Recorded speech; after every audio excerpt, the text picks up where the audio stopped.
Hi, this is Courtney Harris with the Harris Music School, and today I want to talk to you about mouthpieces. This is a hot topic and a very lucrative industry. Mouthpieces. For trumpet players, we can go through a number of mouthpieces in that search for the one. It's 23 hours. It's 23 hours, 2300 hours, military time. Thank you, MacBook. Okay. The mouthpiece industry. As trumpet players, myself included, I went through a number of mouthpieces searching for the one that was very comfortable. And in my career, I have found a couple of mouthpieces that worked for me for a certain period of time, and when that time expired, I felt myself in that search again. As I developed as a player, as I wanted to do different things in my playing, I found myself searching for the right feel, the right comfort level, just a total overall likability factor with the mouthpiece.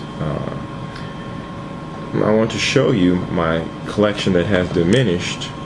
If we see here,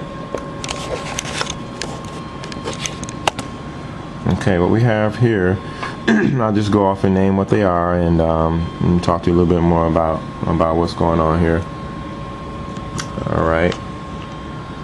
Okay, this here is a Shilky 6A4A heavy. It's the big mouthpiece of the Shilky line. This is a Shilky 6A4A. This is a Trent Austin 5-27. This is a mouthpiece that comes with the Taylor trumpet there. This is a Yamaha mouthpiece. This is size 11. This is actually my first mouthpiece. Played on it for the majority of my high school years, 9th through 12th grade. This is a Shilky 13B. This is a Jet Tone Model A, Symphony Model A, that I use for cornet.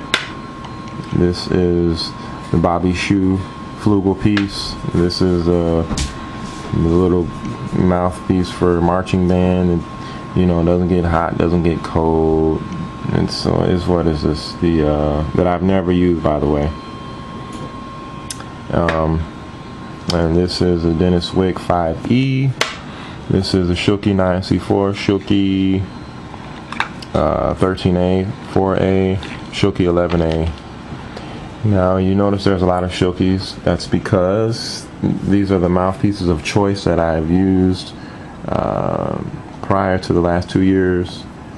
Or no, prior to the last year. I used them for about 3 or 4 years exclusively.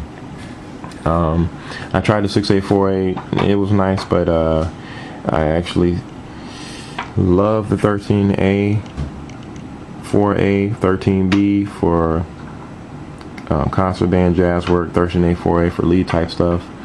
But after a while, I felt the 13 was a little big, so I went to the 6A, 4A. And this piece right here, I use exclusively. I do a lot of playing in churches and commercial work. Prior to the Shilkys, I used exclusively for about 3 or 4 years the Warburton series. The 4s, I use the 4s, the 5s, and the 6s. And now today, for the past, I'll say, year and a half or year or so, I've been using Dennis Wick. Completely love the Dennis Wick. It does everything I need. I use it for classical, jazz, legit, pop, whatever the situation, whatever I want to do, that's the piece I use. And I have it in my horn here. There's also the gold or the silver plating factor. For my body type, the gold is just more comfortable. I'm using the Dennis Wick 4X in gold plating along with the booster. I have a thing for the heavier mouthpieces, and this piece is phenomenal. I do all lead work. I do warming up, classical, multiple tonguing, triple tonguing, etc. I use this exclusively. It is very nice. I think it fits very well with my Taylor here. Alright, and this one last piece here. This here is my case. If you're like me and you do have a number of mouthpieces, they don't make a traditional mouthpiece pouch that will hold all of your mouthpieces. I do have this one that holds 3 that I just have one in, or 2. I keep my main piece and a spare just in case. But here, this right here, this is, I'll give you a little tip. This is from Menards. You probably can find it at any hardware store, but I use this as a mouthpiece case. It'll hold more than 6, but if you just want to line them up in here as such, you see the smaller cornet and flugel pieces you can line up with 2, and even the average size mouthpiece you can put 2 in. So you see I have 2, 4, 6, 8, 9 pieces in this one case. You don't have to worry about nicks, dents, or anything else like that. Another note about your mouthpieces: it's a good market for resale. If you're keeping your stuff in good shape, as I do, the only thing I have is insertion marks. There are no damages, nicks, scrapes, scuffs to the actual face of the mouthpiece. Completely round here. So this case, I would recommend getting you a case like this. It's better than this. You know, even if I were to drop this, there's a possibility of getting damaged. Here, it's in this case. It's not going to get damaged. Yeah, so that's about it. Also, these pieces that I have that I no longer play on, they are available if you're interested. You can send me a message, hit me on Twitter at HarrisMusic79, or you can find me on Facebook, Courtney Truly Committed Harris, or you can subscribe and send me a message if you're interested in any of these pieces that I no longer use. I am looking to get rid of them. Anyhow, that's my spiel on mouthpieces. Once you find one, you stick to it. There's another thing also I want to tell you, is that when you are searching for your mouthpiece, you have to give the mouthpiece time. The mouthpiece and your body, they have to work together. You have to get accustomed to the piece, and it's not going to happen instantaneously. You're going to have to go through whatever your normal routine is.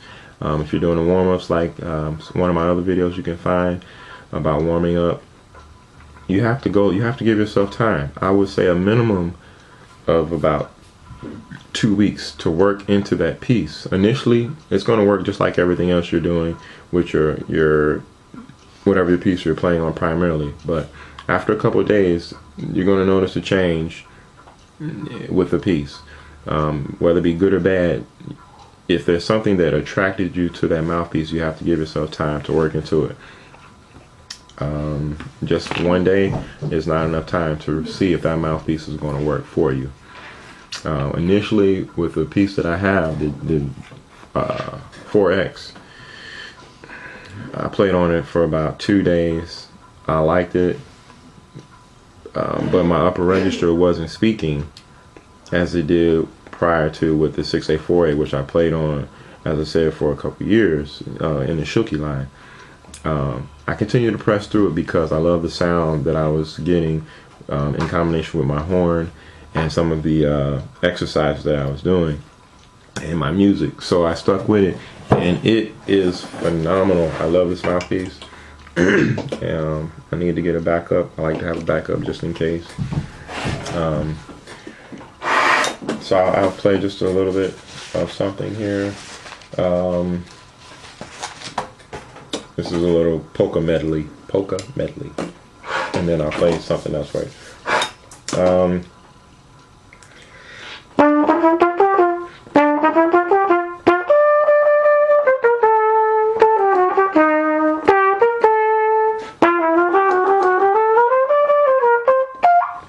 Okay, that's a little standard repertoire, classical type genre, if you will. And just do some spiciness here.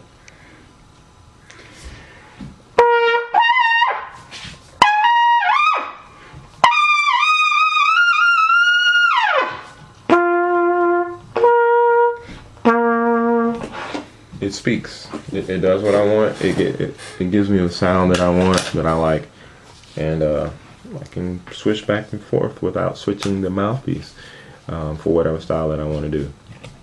Thanks for watching. If you have any questions about mouthpieces, any recommendations based on what you're currently playing, please ask and I will get back to you ASAP. Also, remember, these are available if you are interested. Thanks a lot. Don't forget to subscribe. Thanks. Bless you.